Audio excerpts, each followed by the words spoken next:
Welcome to the first episode of Mol Belgie Argentina recaps from Reality TV Warriors. My name is Michael Armstrong, and joining me as always is a Canadian who is so hard to describe because of how white he is, Logan Saunders. Good afternoon. Good afternoon, Mr. Saunders. And this is a bit of a treat for everyone because we did decide during episode 300, where we talked about the two best seasons that we'd never covered, being Mol Belgie Argentina and South Africa. And we kind of decided then that, given how much of a break we've got now, why not cover them? So we're going to start with Argentina now. We're going to do this for the next 7 or 8 weeks-ish, depending on whether we combine the finale and the reunion or not. And then we'll have a little gap, probably for Fiesta Mol, and then we will come back with South Africa at the back end of the year. Wait. Isn't there like a season back in 2002 or 3 that we haven't covered yet either? Yeah, that's not subtitled though, Saunders, so we are not going anywhere near that. It's Papa Bear or bust for us. That's canon? Yeah, the Mikhail years do not exist in our minds. And that's how it's going to be. Boo earns. Yeah, sorry about that. Unless someone wants to subtitle the remaining 3 seasons, then we might actually go into them blind and do those recaps. But for now, it's just going to be Argentina and South Africa. So yeah, over the next few months, you'll see the Argentina episodes pop up. Then it'll be Vidum, and then we will do South Africa. And it is fair to say that we adore these 2 seasons so much. There's a weird sentimental value to it, I think, for both of us, I would say. I would say, before we even get into the episode proper, that the opening 5 minutes of this episode in particular are some of the greatest opening minutes of any episode ever on TV. They are so good. Just the pan up as they go down the reservoir and spot the bridge, and it just reintroduces the show so beautifully to Belgium. It's so wonderfully done. Yeah, you see everyone hanging off the bridge, and like there's 9 people very much with it, and Thibaut, who is passed out while they're filming this scene. What a lovely image. Like, I know when we cover the live seasons of this show, we tend to have a few targets that we go for, one of which is Bertrand, who we will get to when we do South Africa. I cannot wait for that episode where all hell breaks loose with him. Another one is Ruth, who I would argue is one of the most tragic figures in reality TV history. And it's worth rewatching this episode, knowing what's going to happen to her, but also seeing that the clues are there, because they do not make it subtle in this episode what is going to happen to Ruth. You just watch it just going, oh, this is really unfortunate for Ruth. And it's something I've realised in the first few episodes of rewatching this at least, is I've forgotten so much of this season that it's really fun to go back and watch it and go, I don't even remember that happening. I miss the days of being like a young kid watching reality TV, cause like when the first season of Survivor debuted, I was 8 years old at the time. So I have a lot easier time remembering everything that happened in, say, the first 10 years or so reality TV between Survivor, Amazing Race, the American version of The Mole. And then, I don't know what it is with my brain, but I only watched the Mol Belgie Argentina season just a couple of years ago. And there's these details I'm thinking, if I was watching the season when I was 10, 11, or 12 years old, those details would be like ingrained into my mind. Yeah. So, some ground rules to begin with. We're obviously watching this again in 2020. I originally watched this season sort of early 2017, I think. I think it was right before I watched South Africa. I think we worked out that you watched this season late 2017. After enough pleading that the show was amazing. You say pleading, I say nagging. Plaguing? Yeah, I badgered you quite a lot to watch this season with me because it's amazing, and then also South Africa, and eventually you relented, watched both, and then we started covering it with the Mexico season. Because I wasn't wrong, this show is amazing. Ever since we started covering it heading into the Mexico season, we haven't been let down at all between the 3 seasons that we've covered. No, and watching the first episode of this season, you begin to realise quite quickly how on it this production crew were from minute one. So I'll begin with a few sort of ground rules, because obviously this isn't a normal season for us. We have both seen every episode of this season, we've both seen every episode of South Africa.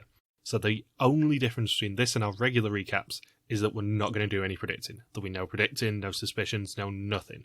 I probably will joke about it quite a lot, because that's me, but there will be none of the guessing. And I'm going to try and keep my notes and stuff reasonably spoiler-free.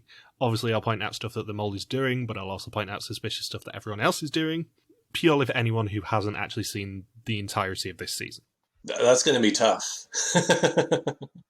I know, but at least as long as I point out all the sabotages, we can sneak in the actual ones that the mole did. Because, looking back on it, there's not actually a lot of these sabotages I can remember, which is fun. And that's the fun part too, is I can't remember everything we were shown in the reunion show, so I'm going based off of what we see in the edit, so that'll be the fun part, to just assume what we think the mole sabotaged as we rewatch this, and then get through the reunion. And I think it'll make us appreciate what the mole does each season in terms of how to manipulate the group and keep the money out of the pot. Yeah, there's only one sabotage I can definitely remember. Oh, from these first 2 episodes? No, luckily. It's from sort of partway through the season. There's only one task where I can remember exactly how the mole sabotaged it, because of how cool it was. It's like there should be a segment at the end of each episode where we talk about what we think the mole did. Have it be the most spoiler-laden part of each recording. We can do that if you want to. I didn't have it in my mind to do it, but yeah, you can do it if you want to. Just thinking how tough it's going to be to avoid talking about the mole. In a podcast called The Mole. Right, we'll do that then. So, at the end of the episode, there will be a little spoiler warning, assuming we remember to do it, and we will try and discuss what we think the person who is the mole did during this episode. And I'm deliberately not gendering the mole so that it doesn't narrow the list down at all for anyone who's not seen the season. So we begin, as I mentioned, with a goosebump-inducing scene where they pan down the reservoir, introducing the show back to Belgium. 10 strangers travelling around doing challenges in an unknown destination, working together, but one is a saboteur. Is the mole. And I'll begin by saying this. I know it's only been 5 years, but Papa Bear looks young. I guess producing a season of The Mole each year just has its wear and tear on him. It's a tough job. It's a fun job, but a tough one. And as we mentioned, our sort of introduction to them is them all hanging off a bridge blindfolded. And then they are all properly introduced to us, with the producers asking whether they want to be the mole. And how would you handle this question? If you're on the first season of a reboot of The Mole, would you ever say no to the question, do you want to be the mole? I want to be the mole. I think I would put no. Really? I know you would. I 100% would say yes. I can't remember who it is who says it, but someone in their introduction says, of course I want to be the mole, they have the most fun. The thing is, if I was a contestant who hadn't seen The Mole in 16 years, I'd be nervous because I would be this one setting the template for how to try and do things, as opposed to having past moles in my country to study up on. The thing is, I feel like if you go into a season like this, knowing you're going to be the mole, there are so many more resources now than there were when the previous 3 seasons aired. Because, just off the top of my head, we've had more Australian ones, we've had more American ones, there's Vidum, you'd binge the shit out of Vidum. There's been the UK ones in 2001, which we won't talk about because you got them cancelled. There's so much more of a fan community now that I don't think there is an excuse for going into a season like this as an unprepared mole, unless you are picked on location. Yeah, it'd be funny how Elizabeth gets picked as mole. Can I, just by chance, do any of you guys happen to have several torrented copies of the past 4 seasons? Well, that's the thing. There is no need for torrents when there's such a wonderful fan community of people. I mean, just straight away in terms of Vidum, we have Marika, who's been doing so much good work of subtitling over the past few years. Before her, there was that Dark Spark, who did another 3 seasons of subtitling, I think it was. And, like, if you look, not even in the shady bits of the internet now, if you look, you can find pretty much every Mole season that has aired anywhere in the world. Yeah. Yeah. It was funny. Did I tell you what it was like to be a Mole fan back between, like, 2001 to 2005? How we would follow on the international seasons of The Mole? I don't think this has ever come up, and I've also just realised that we didn't actually introduce ourselves properly to everyone else, which is fun, 10 minutes into this episode. So, anyways, way back in the early days, there used to be a site called GeoCities, which was owned by Yahoo. Everyone had their own, yeah, lots of people had their own GeoCities webpage. GeoCities shut down. This is to put in context how ancient the internet is. GeoCities shut down in 2009. And the peak of everyone having their GeoCities page was probably in 2001, 2002, 2003 with GeoCities, or Angel Fire, I think, was another one. And there was this GeoCities page of a diehard Mole fan, and the only way to really follow what all the other countries were doing with the Mole, like all the different countries in Europe and with Australia and so some of the more obscure ones, is there was this guy, I don't know how he did it, but he would do like written transcripts of what was of the other Mole seasons. Sometimes if he couldn't understand what was going on or didn't really know, or if it was from other fans too in the community, there would just be like really brief, like 2-paragraph summaries of the episode. And then at the end, they would have like thumbnails for the remaining contestants. And then you click each thumbnail, and on the other side was a green screen or a red screen. And this was the only way to find out what was going on with the Mole in the other countries, considering back then it wasn't really an option to be able to access full 40-minute episodes online of the other Mole seasons. And that guy was David Bindley. Really? No. It wouldn't surprise me. But it would have been a great turn up for the books for you, wouldn't it? Yeah. What? So, to steal a theme off of the Greek season that I had this year, let's go back to the start. So my name is Michael, live in the UK, been a Mole fan forever. Started watching the UK one in 2001, kind of forgot it ever existed until I became a friend of Bother's Bar, and at that point that dark spark had started subtitling the Dutch seasons that were happening at that point. Fell in love with them again. Then when Belgium came back, fell in love with that. And been watching ever since and been obsessed ever since. I have an absolutely terrible record when it comes to the Mole, and guessing who it is, especially with Belgium. With this season I was wrong. With South Africa I was wrong. With Mexico I was right eventually. With Vietnam I was wrong, and it was super awkward because we went to the finale last year, and Logan actually dropped me in it with my Mole suspect when I was wrong. But I don't care, because this show is the best show on TV anywhere, and I have said that on TV on numerous occasions. Cool story. Yeah. So yeah, same thing. Mole fan pretty much forever. I don't know how I came across the first episode of the first season of the American one on cable. That was a very long time ago, back when Anderson Cooper was a reality TV host and not a successful and respected journalist. And I started playing online versions of the Mole when I was 11 years old. That was my introduction to playing online games of Mole, Survivor, and Big Brother. And I've hosted my own versions of the Mole at my house over the years and played other online games of it. And yeah, after the final rebooted American season, I think I watched a few of the Australian ones. I think the first 4 Australian seasons I saw back right before I graduated high school in 2009.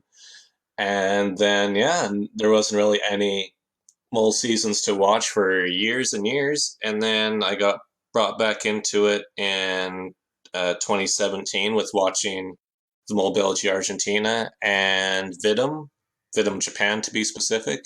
And Michael and I have kept up with both versions ever since. And we're crossing our fingers one day that American or the Canadian version will somehow appear in the next couple years. Or the UK. Or the UK. I desperately want them to bring back the UK Mole. And spoilers, if they do, I will be applying for it, because they've had 19 years to kind of look at all the international versions and realise what went really well and what didn't. So it should be amazing. And I should note, we always bring the story up every once in a while, but the first episode of the second British season filmed a couple tasks about, one task was filmed a 45-minute walk away from my house. Yep. So Logan, in summary, got the UK Mole cancelled because there hasn't been a season since. Yeah, it made our newspaper. And I can't remember whether we've discussed this before, but the host of the UK Mole ended up becoming the banker on our version of Deal or No Deal. This is such a weird... The reality TV universe is so weird with unusual crossovers. Because people are kind of celebrities, but not celebrities at the same time. So they find these odd roles to put themselves in over the course of time. So each of them is asked whether they want to be the mole. Kathy says yes. Thibaut says he'll be more out of his comfort zone if he's not. Stein says why shouldn't they choose a young mole, which is deeply appropriate given what's just happened in Greece. Manuela would be the funniest mole in history, and Isabel would like to. Hanne said she could maybe do it, but wouldn't want to. Marc said it would be best to be the mole. Ruth hasn't done much lying. Bruno would rather play the game. And Gilles says the experience is more unforgettable if you're the mole. So, day one properly begins on the Salinas Grandes in Argentina. They boarded a plane in November 2015, not knowing where they were going, or for how long. And Papa Bear meets them all individually on the Salinas Grandes in northern Argentina. And Isabel is the first one up. She's a 29-year-old lawyer. He tells her to leave her phone, her passport and her wallet and enter the car down the way and to have fun. And she doesn't know what to expect, apart from some fun and scary experiences. And on another note, Jill suddenly managed to order a bunch of stuff through Amazon through somebody's credit card. It was all in the basket. All the ID right there. Yep, he'd been waiting months to get that West Wing DVD collection for the downtime in the hotels, and he basically just said, I don't care who appears first, as long as they have Amazon Prime, so I can order it. Yeah, just put it in the basket, guys. Just put it in the basket. It'll be all taken care of. I hear the first question on the application process is, how much money do you make per year? Yeah, how high is the credit limit on your credit card, and how much money would you plausibly not mind going missing? And do you have interest? So Bruno is the second person up, and he's a 45-year-old contractor, and he's a little bit nervous. And then Marc joins Isabel's car, and Hanne joins Bruno's. Marc is a 49-year-old bus driver, and Hanne is a 25-year-old party planner, who doesn't know who Papa Bear Gilles de Coster is, not even from De Slimste Mens. She wasn't the only one who didn't know who he was, right? She was the only one that we saw say in the episode that she didn't know who he was, I think. Everyone else was kind of like, he won the smartest person in Belgium last year. You should know who he is.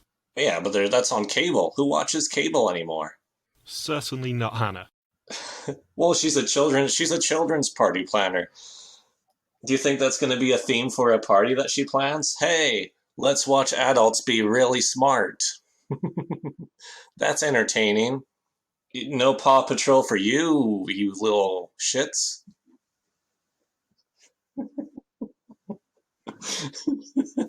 I just have such images of Hanne getting really annoyed at the children at a party going, I've planned this wonderful party for you and you're being ungrateful. Just get up, you little shits, and do your puzzles. How can you not solve this Tower of Hanoi, Billy? Just all these little tasks to prove who's the smartest toddler at this 2-year-old's birthday party. What's funny, though, with Hanne being a children's party planner is that a question that kindergartners will get that they're able to solve is to figure out which direction a bus is driving in the picture, because they know to think of where the door would be. So it's kind of funny that the children's party planner in episode 2 can't figure out a riddle for like kindergartners and first graders. Apparently she didn't learn enough from her own clients. And Thibaut is the next person up. He's a 48-year-old manager and joins Hanne and Bruno's car. Gilles joins Marc and Isa. He's a 27-year-old brand manager and apparently looks like Papa Bear's brother. Who does? Gilles does. That's what they said when he got in the car. Oh! What parents named their 2 kids the exact same name? Yeah, you're Gilles 1 and you're Gilles 2. If I just want to nag, I'll just call both of you at once. You'll both have to come into the living room. And then we get the introduction to the star of the episode, Ruth, because she stumbles her way out of the first car, keeps dropping her water bottle, and then just kind of stumbles her way over to her actual car. And she's a 46-year-old sales administrator and joins Hanne, Thibaut and Bruno. And Kathy is up 8th. She is a 37-year-old housewife, and she says she has a maid because she doesn't do chores. And Manuela is the 9th person up. She's a 52-year-old seamstress and joins Hanne, Bruno, Ruth and Thibaut. And the final person up is Stein, a 25-year-old engineer, and he is in the Kathy, Gilles, Marc and Isabel car. And Ruth says that they won't stay there because what else can you do but dig? And she's about 2 years too early for that one. Yeah, she missed out on the set on being buried alive. Seriously though, Ruth doing the opening task to the Mexico season would have been amazing. Because I know we're only going to get about 1 or 2 episodes of Ruth jokes here, but Ruth is such a tragic figure, and she's terrible at everything we see her do. It's delightful. If anyone's going to be the first spooch from a reboot of The Mole, it's going to be Ruth. Yeah, even if you go into this episode not knowing that Ruth is going to be your first boot, you'd pretty much guess on paper she's going to be an early one, if nothing else. She'll need a lot of past fragments and a lot of exemptions. Yeah, she's wonderfully pig-headed by the time of the execution because she pretty much aims at one person straight away. But also, she's terrible at manual dexterity. Manuela dexterity? Yes, Manuela dexterity. So the 2 cars begin driving and the teams see each other for the first time. 10 candidates, 1 is the winner and 1 is the mole. And during the trip, they have to work together to earn lots of money. If they complete everything, they can earn over 100,000 euros for the pots. But someone is sabotaging and wants to keep the pot as low as possible. Oh, that's why they're there? Yeah, they're not there for Papa Bear Gilles de Coster's fun time holiday. I thought Hanne organized that party. No, she organises the reunion, that's what you're thinking of. Oh, I see. Yeah, she arranges the reunion to have, like, face painting and pin the tail on the donkey. And clowns. All the classics, basically, like balloon animals and balloon moles. Yeah, maths problems as well, don't forget them. Yeah. Does everyone have their Tower of Hanoi? So, on the screens in the cars, Papa Bear appears and welcomes them to the Salinas Grandes. Each car will drive to one end of a 5-kilometre line. All they've got to do is plant a flag in the exact middle to earn money for the pots. The division isn't exactly coincidental. Everyone in Isabel's car said yes when they were asked if they would like to be the mole, and everyone in Bruno's said no. They can win up to 10,000 euros if they come within 10 metres of the middle of the line, but to earn any money, they have to complete mini-challenges along the way to get to that zone. And as mole, would you want to be in the yes group or the no group? Because there's no guarantee which group the mole is in. I think to be more suspicious, you'd probably want to be in the yes group. I think so too, but these first 2 episodes really play with the perception of where you expect a mole to be, I would say. Because this first challenge is one where you'd expect the mole to be in the yes group, but can they do more sabotaging in the no group? And the second episode opens with the potential execution game, where the mole really has to make a choice whether they want to keep 10 people in the group to protect against their identity being found out quicker, or keeping 5,000 euros out of the pot. So it's really odd for the mole for these first couple of episodes, I would say, at least in terms of the starting challenges of those episodes. One sneaky thing that production did too, I know we're skipping ahead a bit to the second episode here in the first episode where they made everyone rank who they thought was most suspicious to least suspicious. Yeah, because when it's been done in other versions, it's been like mid-season, like in the US ones. Yes. Well, they also did it in not a ranking, but they did it as the first task of the last season that they did. What they mean were like, who do you think is the mole? Marcy. Okay, Marcy's in charge. Oh, and yeah, she's gone first. Great job, guys. You already lost your first suspect. That is why, if you're Ruth, you do not go straight ticket on one suspect on the very first quiz. Do you think Ruth was the only one who succeeded with making herself cry because she realized what she was getting herself into? Oh, 100%. I think as soon as she set foot or stumbled onto the Salinas Grandes, she realised how in over her head she was. And, I mean, just look at her first, basically, confessional where she said, oh yeah, Papa Bear's not going to keep us here for a challenge. He's going to take us somewhere nice. He just wanted to meet us at a scenic place in the first place. And it's just like, nah, you've never seen this show before, have you, Ruth? He's 100% going to leave you here. Or she just had the premonition of the paint bomb, and that brought a tear to her face as well. Oh, we will get there. I think we might have a few things to say about the paint bomb challenge next week. So, at each end of the line, each group gets some tools to help, including a water pistol, a rope, and a tyre. And both groups quite logically decide to use the rope, which is 21 metres long, not that they know that originally. And they have to work it out using things that they have otherwise.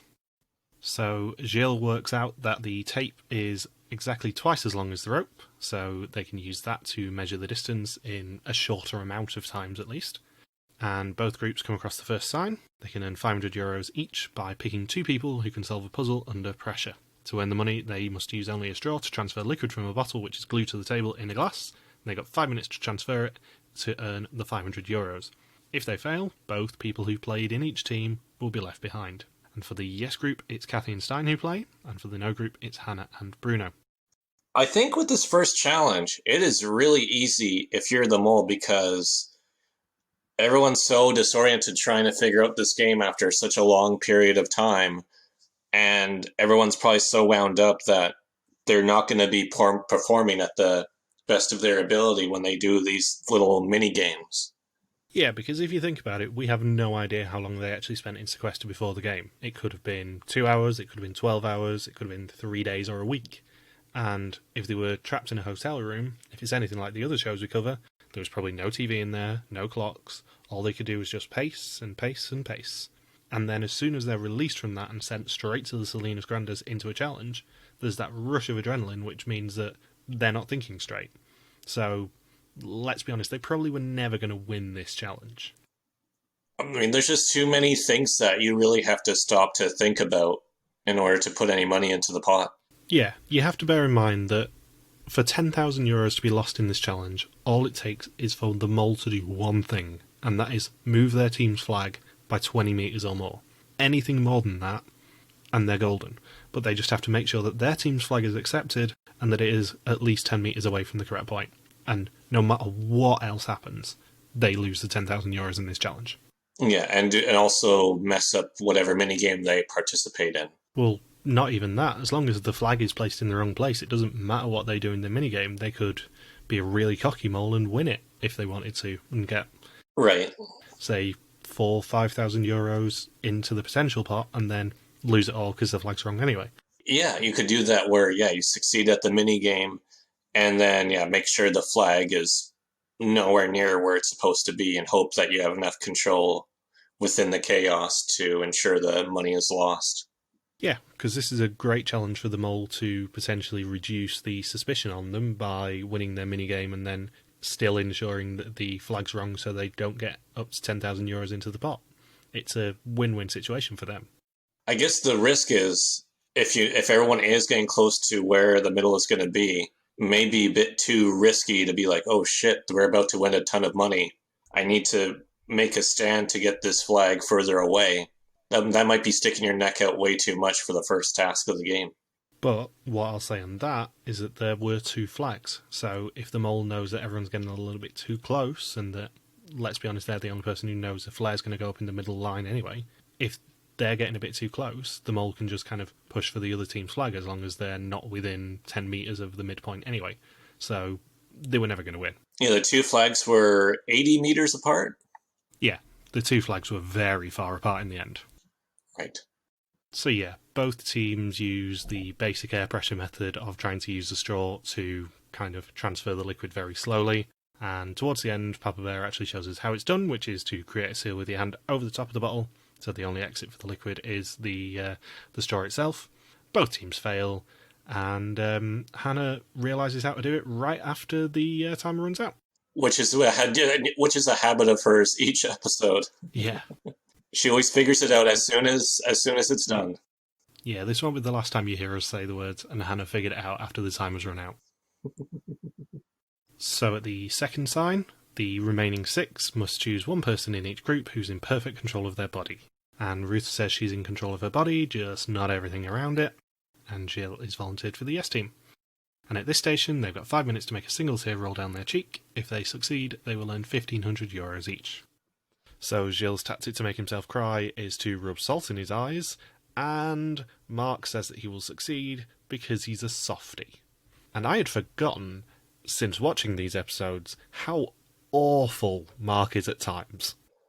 Marc is genuinely not the sort of casting that you ever see again after this season, because he's really sort of unfortunately homophobic in this episode especially. I think Giles might be the first gay person he has ever met in his life.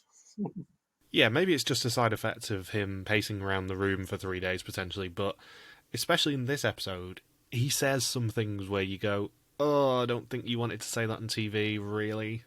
I would use a sleeping bag. Don't worry, Jill. It has nothing to do with you. It didn't matter if it was any of the other people. But Kathy, I wouldn't use a sleeping bag if it was if you were there.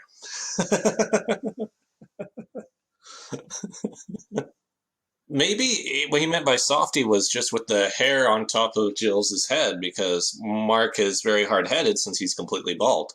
Maybe that's what he meant by Jill's being a softy. Maybe Marc only has bald friends. Was he the one that touched Hanne at the pool right after the first task?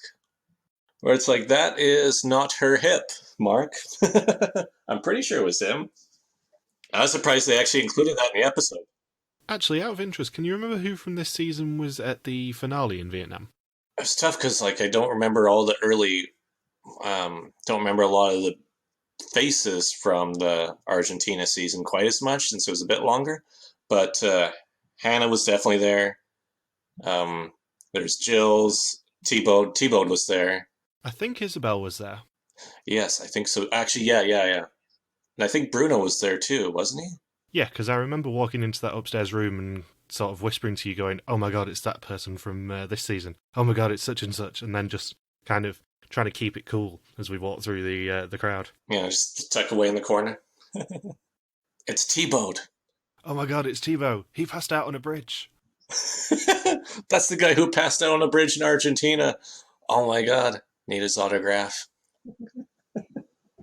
So Gilles asks for silence, and Marc doesn't seem to know what silence actually is. And Ruth somehow manages to cry on command and gets her team the €1,500. Gilles still has 30 seconds left, but ends up having to stay behind anyway, leaving only the dream team of Marc and Isabel left. And for the final challenge, they have to choose someone who trusts blindly and someone who is trustworthy. And Marc drops the first hot verdummer of the season. And each side can earn up to €3,000. All they have to do is reach 70 kilometers an hour in the space of 500 meters in a car. And the driver has to be blindfolded. If they fail, both must stay behind. And it's Thibaut and Manuela playing for the no team. And both teams have very different tactics. Manuela just loves shouting the number 12, and Marc ends up getting the 70 kilometers an hour and nearly takes the life of a cameraman, which I had forgotten since watching this season. Yeah, he was so close to... Yeah, in the space of 5 minutes, we go from unintentional homophobia from Marc to potential murder on the Salinas Grandes. I think it's called manslaughter. Can you imagine if there was a fatality in the first day of filming of the reboot? I think they would just cancel right there and be like, you know what? This show was gone for 16 years. It can stay there. Yeah, this definitely would have got it cancelled if the cameraman had died. I think this is a looking for a saboteur. This isn't a murder mystery. That's a different show. That's called Whodunit. Yeah, I was going to say that in any normal podcast, we'd probably do a lot of Whodunit impressions here, but we're running a little bit short on time, so we better not. So, Manuela and Thibaut also succeed, banking a potential €6,000 for the pots. And then Marc and Isabel realise that 2,500 metres is not easily divisible by their rope length. Both teams plant their flags, and they are 70 metres apart. And Papa Bear appears out of nowhere and tells them to pick a flag. They flip a coin and pick the flag of the no group. If that flag is within 10 metres of the midpoint, they earn €7,500. And Papa Bear sets off a firework at the midpoint, and it's really far back. And the yes group are actually 51 metres ahead of it as well. So they earn no euros of a possible 10,000 for the pots. And then we get to another bit that I'd completely forgotten ever existed, because Ruth says that she cried for nothing and then sprays Papa Bear with a water pistol, and I had no recollection of this happening. I don't remember the water pistol either. Where did she get it? Where did the water pistol even come from? Well, the water pistol came from the starter pack at the start of this challenge, because Marc was playing with it and saying it had an 11-metre range. But seriously, given it features probably the most tragic first boot in reality TV history and our favourite host in reality TV history, how did I not remember this interaction ever happened? Just soaking Papa Bear? Yeah, I think this first challenge may actually set up the vibe of the show a lot more than we realised, because we always hold up to Mol Belgie as kind of a bastion of brilliant production decisions and how it feels like it's a holiday and we're just kind of watching it as an audience, and then the sabotage itself is kind of a secondary effect of the show. But I can't imagine another show taking the time to show these sort of scenes, especially in its premiere episode. And I know it's kind of, there's a reboot and all that sort of stuff, so people should be reasonably familiar with it, but it shows a lot of faith in the production that they even showed this water pistol scene. Shows you just how easy Papa Bear gets along with. I mean, he told us this too, is that he likes picking people that he wants to spend time with for 3 weeks. Yeah, I genuinely think that that's the first criteria of any casting decision that they make, is that Papa Bear sits down and goes, I've got to spend 3 weeks with these people. There is no room for any arseholes here. And if there are, they can just be sent to Wallonia. Yeah, and they can just say, oh, sorry, your casting application was invalid. Sorry about that. Oh, we didn't receive it. Oh, sorry, it got lost in the mail. Damn Belgian post. You actually sent it to the Vidum producers. Ah, hot for dummer. So then, after the challenge, everyone actually gets to meet each other for the first time, and Ruth admits she's clumsy. And I have to say this, after nearly 5 years of being conditioned for this, it's really weird to see them driving anything other than BMWs. They're driving Chevys. I just know them as cars.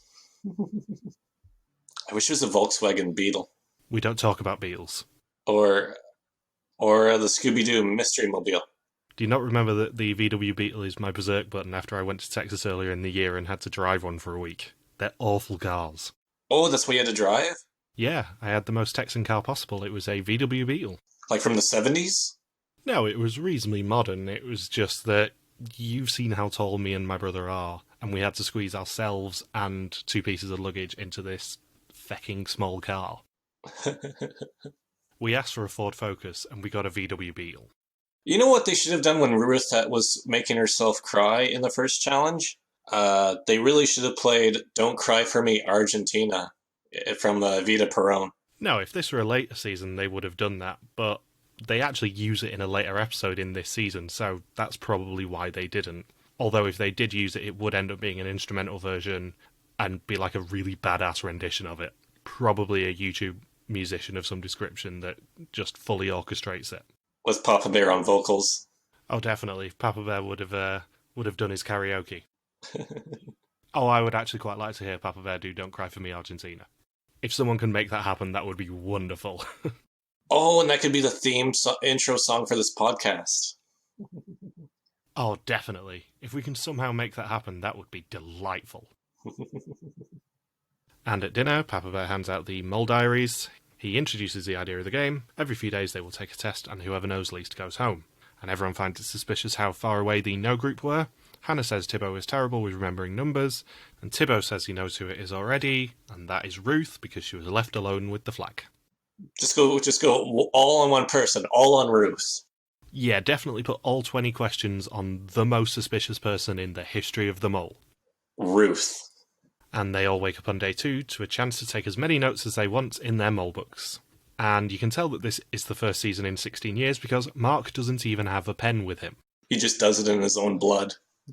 Like, I'd forgotten how much of a big storyline this is in the first 2 episodes of the big split in the group between people who make loads of notes and people who make no notes whatsoever.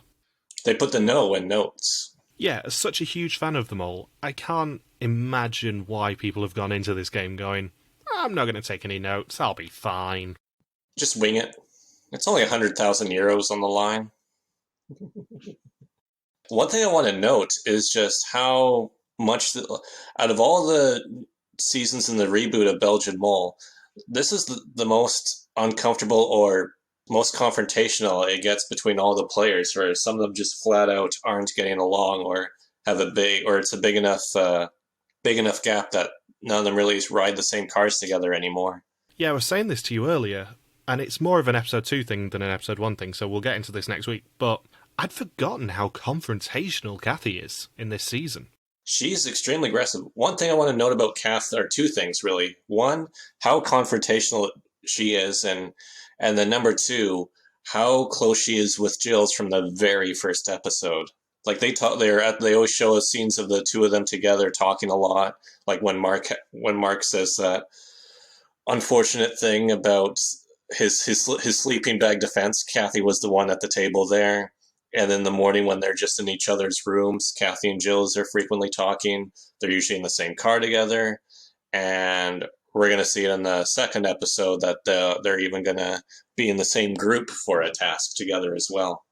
Yeah, I wonder whether they changed the casting process after this season, because compared to the other Belgian seasons, this cast is so much more confrontational. Confrontational, and personality clashes where they're just all not meshing together as well, which makes it a unique season, which is what you want when you're planning to do one season every single year, where you need to make it distinct for the viewer so it's a new story or a new experience each time. But here, it may have crossed that line of maybe that's why the first rule that Gilles says after this season, where he's saying, hey, my first criteria is I want it to be a group of people I want to spend time with. And maybe the second criteria is, hey, I want it to be a group of people who want to spend time with each other. Yeah, it's quite stark comparing this cast to casts from other seasons, because take Manuela, for example. Her archetype of the older lady is obviously one of my favourites, but she's far more confrontational than, say, a Katrine or an Else. You never see those characters get really aggressive, even though they serve the same archetype. Other than Ingrid with her pack of crackers. I'd forgotten about Ingrid and her breaking the tree at the finale. And you thought Ruth was clumsy. Yeah, Katrine is more of the Manuela archetype. I think Ingrid is more of a Ruth, of a clumsy middle-aged woman. So after breakfast, they all head off in the cars to another challenge, and on the way, Bruno teaches his car Spanish, like the word lobo, meaning donkey. And even my rudimentary Spanish knows that is utter horseshit, because it is wolf, you idiot. And along the way, they are intercepted by a gaucho who leads them back to their ranch where Papa Bear awaits. And then two gauchos teach them how to lasso for an hour, which some people have much more ease with than others. And after the hour is up, Papa Bear asks for two people with a great eye for detail, and they choose Kathy and Thibaut. The other 8 get 1 hour to catch as many llamas as they can, who are waiting in a pen. Each of them has a value of between €100 and 2,000 hanging around their necks in a tub. Kathy and Thibaut have pictures of the llamas and have to describe the high-value ones, whilst also describing who to avoid, as 2 of the llamas have bankrupt tokens hanging around their necks. And Thibaut tries to describe a llama called Mariano, but he says it's difficult because of how white he is.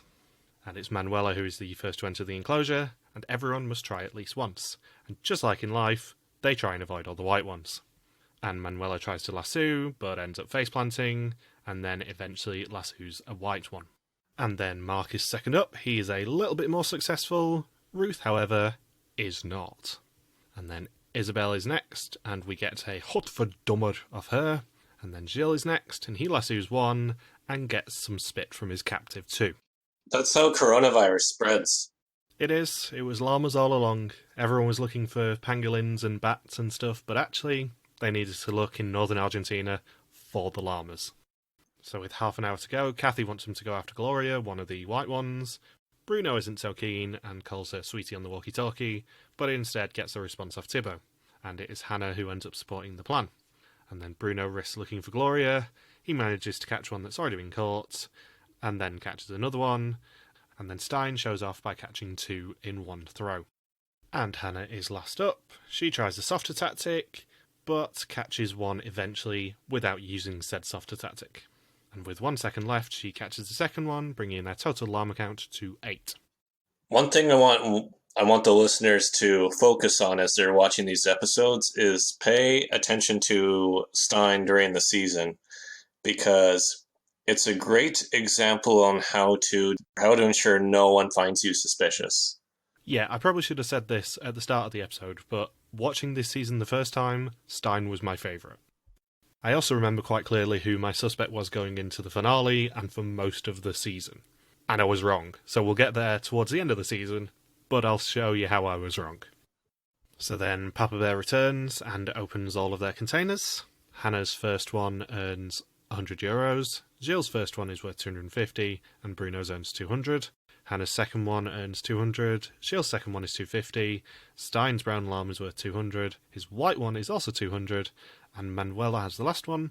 Hers was the very first capture, and it's worth €100, bringing their total to €1,500 of a possible 5,000. I'm surprised they couldn't get the bankrupt, that they didn't catch one of the bankrupt llamas. Yeah, because there was about 15 llamas, I think. Yeah. I roughly worked out that the maximum for this challenge was about 5,000 if they caught all the right llamas. But if there's 15 llamas and they caught 8 of them, there was only 13 good ones. That's pretty low odds that they've managed to beat here. And Papa Bear also says that in addition to winning the first money of the game, they will be staying at the ranch tonight, but he has one little request for them to do, which is to rank their fellow contestants from most to least suspicious, and that will play into tomorrow's challenge. If you were the mole, do you think you could gear towards the bankrupt llama being chosen? Would you want to be in the group of 2 or in the big lasso group? I think yet again the mole had a bit of a difficult decision here, because if you're in the group of 8, which is the best place to hide, they would have known that not only would everyone's containers be opened, but they would be identified as to who caught that llama.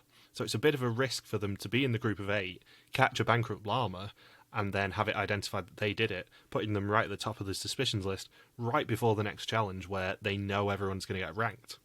I wish they would have stuck with the initial instructions or description where, was it Bruno? Where Bruno says, oh yeah, go for the llama that's named Gloria. He was telling people the names of the llamas, thinking they had name tags.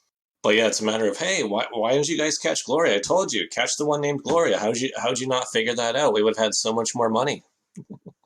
No, it was Thibaut, I think, because it was Thibaut and Kathy who were the great eye for detail people. Oh, it was Thibaut. Oh, okay. So yeah, Thibaut, pardon me. It's tough. That's the one thing I remember watching the Argentina season originally, is that in South Africa, Vietnam, Mexico, and Greece, all the contestants are really distinct to me. But for some reason in this season, Marc, Bruno, and Thibaut all have very similar personalities in terms of how they talk and how they get on with each other. I just don't find too much of a distinction between those 3 guys. And then we get a wonderful 2-episode storyline coming up here, with the ranch only having 2 rooms, so it's one for men, one for women, and in the men's room, 2 of them must sleep in the same bed. And they decide to draw matches to decide who has to sleep in the same bed. And wonderfully for us, in the same way that Survivor Africa had Brandon and Frank having to spend a reward together, this show has our dream pairing of Gilles and Marc. Except there was the clause that if you didn't like your match, you're allowed to back out and sleep on the floor. Yeah, good point. And Marc says that he's never slept in a bed with anyone other than his wife, and he kind of wants to sleep in his sleeping bag, but doesn't want to offend Gilles because he's gay. Spoiler alert, Gilles' feelings are not hurt. Spoiler alert, Gilles just finds this hilarious, as you probably should. Because as you said earlier, it's probably not that Marc's homophobic, it's more that he's probably never met a homosexual before. And therein lies the humour. Or that's out of the closet. Yeah, he's probably just never met anyone like Gilles before and doesn't know how to handle him, which is delightful. And it could have had a redemption arc for him, but he just keeps talking. What do I talk about with him? Man, I don't know how to deal with him. Do I bring up RuPaul's Drag Race? Do I compliment his looks? Do I talk about my female members of my family? What do I do? Yeah, watching Marc in this scene just reminds me of the song from the film Popstar Never Stopping, which is called Equal Rights, where it's just like, sports, not gay. Riding bikes, not gay. I just want to see like the inside of Marc's brain trying to figure out this interaction, and just this being the most stressful part of his whole mole experience is figuring out how he talks to Gilles. Maybe that explains why Marc never takes any notes about who the mole actually is, because he's just writing notes about, what can I actually talk about with Gilles? Like those later the challenges they do at the end of a lot of seasons where you play for the eliminated contestants' journals. Mark's is just all about Jill's. I don't know how Jill's took me telling him that I was going to use my sleeping bag tonight. I hope it's not because it's for that reason. I would have used my sleeping bag if it was any other dude. Yeah, Marc is very much an early 2000s reality TV contestant, sort of transported into a 2016 reality show. And I think it all comes from a kind of well-meaning place, but you just watch it as an independent observer in 2020 just going, oh, those are unfortunate things that you're saying. This is not aged well for 2020. Or just his other notes like, Joe's is a really nice guy. I feel so cultured now. I have actually met one of them. They're homosexuals. And they're good people.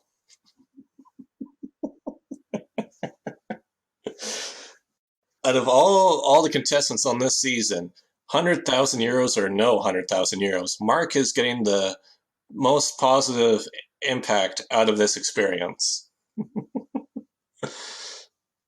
This has become so much bigger than a game to him. Regardless of whether he won any money whatsoever, he's now answered one of the questions in his mind: what are homosexuals like? He can't wait to tell his buddies at the next poker game. Or write to his mom. So everyone wakes up early on day 3, and they find a USB in the cars with their favourite songs on it for the long drive to the Cabra Corral Reservoir south of Celta. Both cars encounter beggars, and Gilles outright refuses to help them, and he gets really angry about it, but ends up paying them anyway, and then gets called soft by the other car. Again? Was it Marc? I think it was. I think Marc was driving the car behind him and came on the walkie-talkie going, you just gave him money, you're so soft. I knew I was right when I thought you were a softie. So when they get to the reservoir, they are blindfolded and hooked up to a harness, and this brings us back to the opening shot of the season. And Papa Bear outright taunts them by sailing down the reservoir in a yacht, and in this challenge they are all hanging at different heights of the bridge. The most suspected has the longest rope, the least has the shortest. All they've got to do to win 5,000 euros for the pot is to all drop. And Thibaut doesn't have a height, as he was feeling sick and fainted, so isn't taking part. Oh, I'm afraid of heights. Oh no! I'm getting lightheaded, guys. I'm fainting. Cut me down. I don't know if I can do this. I swear I fainted. I'm just going to go silent for a really long period of time and hope I can join Joe's on the yacht so I get the free massage from the Argentine masseuses. How would you play this ranking task as a mole, thinking about it? Because I don't think you'd have any input from the producers as to who voted which person. Put yourself as the most suspicious just for laughs? Yeah, because thinking about it, just as a person, you don't want to have the shortest rope here, because Kathy has the longest rope at 7.5 metres, Manuela has the longest at 12 metres, and that's how far you got to drop. Well, just think of the intensity that Kathy had even during the llama challenge, where she was the one pushing, like, we got to go for the llamas that look similar to the bankrupt ones, just because it's more money. Like, she's just been really, really intense in putting everyone in high-risk situations. So I'm guessing that's what drew a lot of suspicion to herself early on from the first episode, which, if she's not the mole, is a great strategy. Yeah, and you have to think that Kathy has a maid who she needs to keep paying and keeping in the lifestyle that she's accustomed to. So she needs a lot of money in that part. So yeah, Kathy is the most suspected, so her rope is only 7.5 metres, and she's followed by Bruno, Thibaut, Ruth, Isabel, Stein, Gilles, Marc, Hanne and Manuela, who is at 12 metres, and each of them are half a metre apart on their ropes. And Hanne checks whether Stein will actually do the jump, and asks if he's scared, and he says, of this, yes. What else was he being asked if he's scared about? I like how he's like, you mean of this task where we're currently suspended in midair? Yes, I am scared of this. Of sock puppets when I go to sleep at night? No. Like, what other piece of conversation, what other topic could be on their mind right now?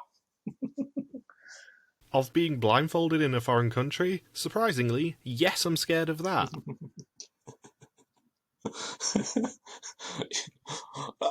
Of what's going to happen to an endangered species and the Great Barrier Reef? Yes, I'm also scared of that too. Wait. You were talking about being suspended above water while blindfolded? Where did that come from? So Manuela is the first to drop, once she actually manages to find where her rope is, and then it's Hanne who drops second. And I'd completely forgotten that this happens, but when she does drop, Isa for some reason shouts, "Yeah, bitch, hold my poodle." What? I've never heard that expression. I'm Googling that right now. Yeah, maybe make sure Safe Search is on. Well, if I type in meaning of it, then it comes off as educational. Hold my poodle meaning. Oh, it's a meme. Hold my poodle meaning in Urdu, the language that they use in rural Pakistan. Okay, so hold my poodle. Yo, what's up? You got a problem. Oh, wow! I was not going to guess this.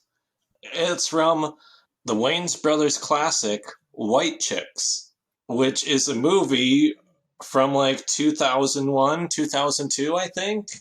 I think my brother had a DVD of that movie. It's not recent, and it wouldn't have even been recent in the Argentina season. Maybe they'd already bonded over their love of white chicks. I was the first American movie reference, and the Mol Belgie is White Chicks. Thank you, Isabel, for that complete unexpected moment of randomness, which I'm sure 9 other Belgians being suspended while blindfolded would have instantly understood that reference too. Do you think everyone's going to hear that and be like, man, yeah, hold my poodle, man.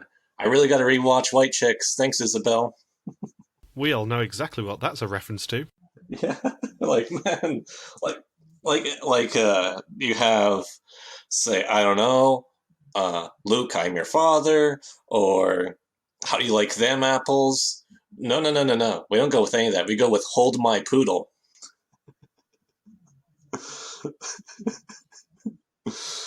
Oh, hot for Dama. So Ruth is the next person to drop, and at this point, Kathy says that she's not jumping before Stein.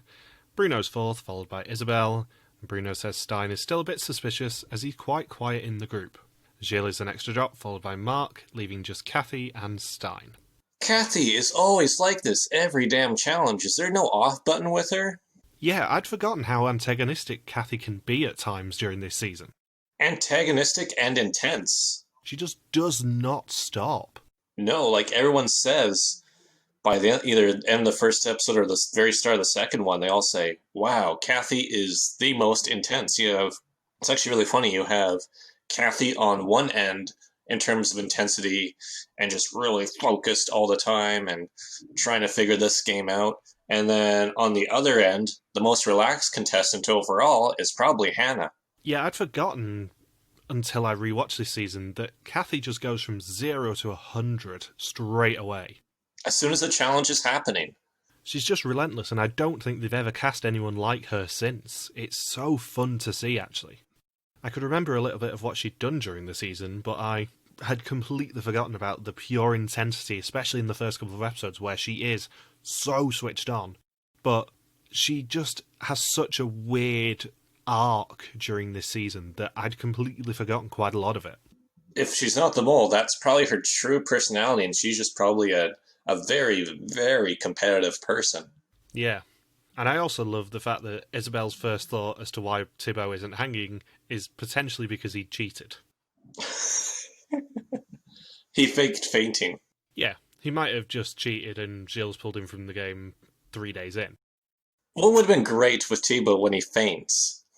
He's like, I'm not feeling so well up here, guys. And then he faints while suspended in midair. Is that the producers are thinking, oh, I guess he feels fine now because he's not saying anything. I guess we'll just leave him up there. Thibaut, why aren't you dropping? Why aren't you dropping, man? Man, he's playing a tough, ballsy game up there. He's really pissing off Kathy by not dropping. Well, you have 10 minutes, guys. Thibaut's the only one up there. Time's up. You don't win the 5,000 euros. I'm sorry. Yeah, you've got to imagine that there were heart rate monitors or something strapped to them, and as soon as Thibaut started flatlining, they said, right, we've just got to get him down now. There's no choice. Dropped. His vitals dropped. His vitals dropped faster, like they'd been uncorked from the rope. So Kathy eventually relents and is the ninth to drop, leaving just Stein hanging there at 10 metres.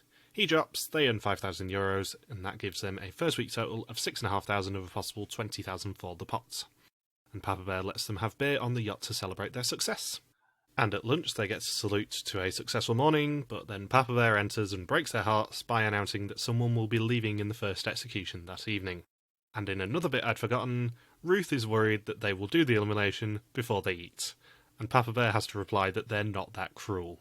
No, just have a bunch of waiters and waitresses and the restaurant staff just quickly pull the plates out away from them. The plates get replaced by laptops for the quiz. Surprise!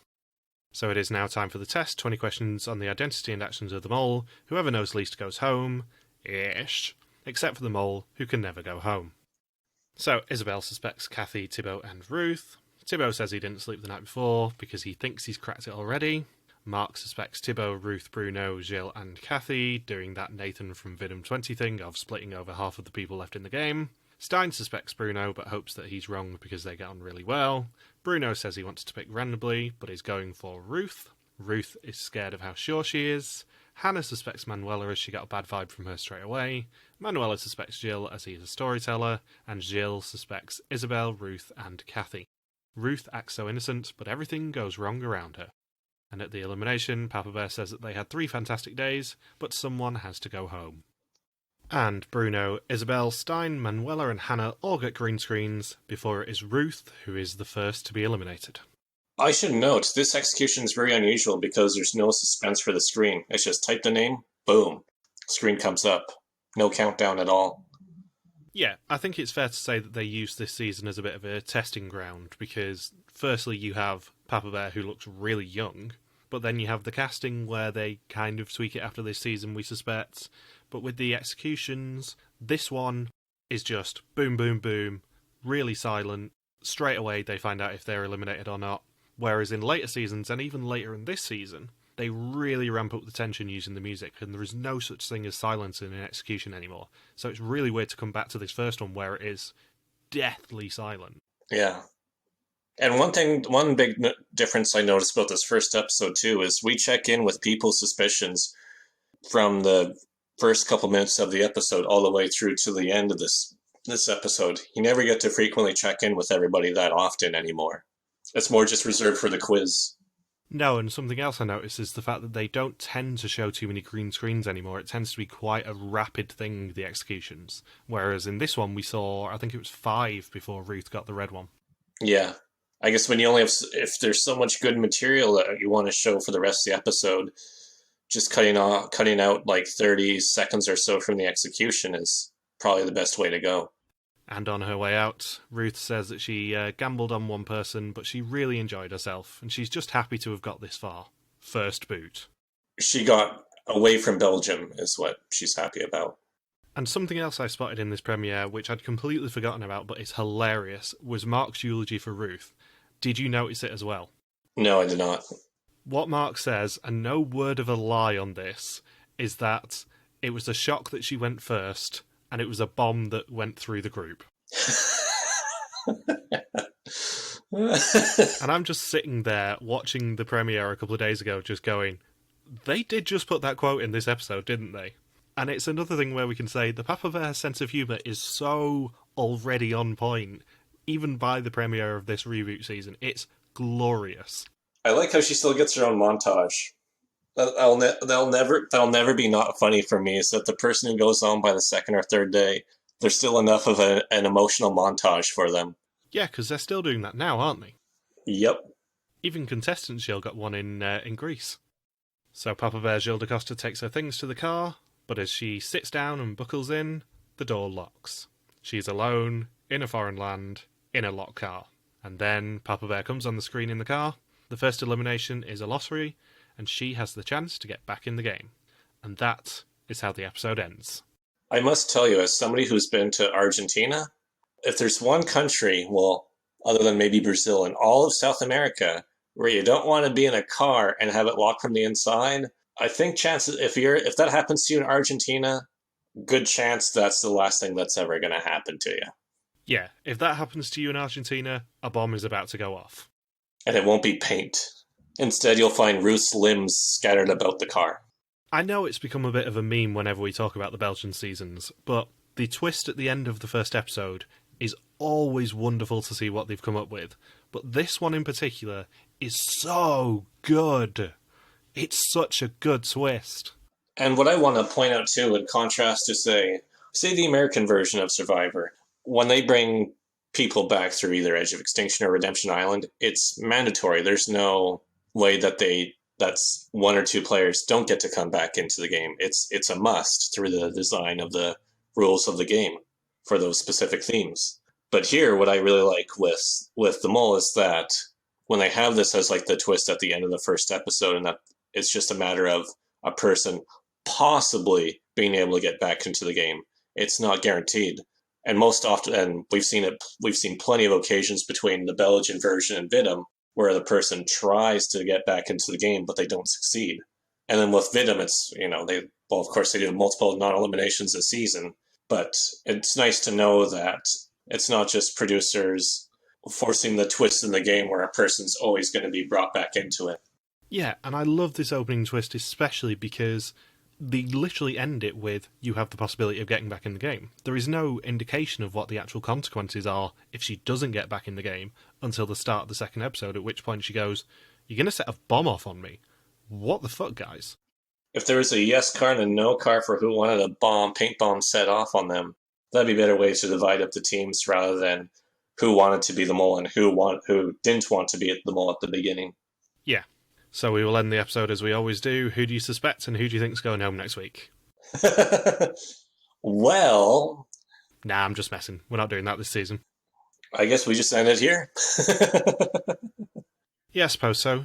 Have you got anything you want to say after one episode of this glorious season rewatch?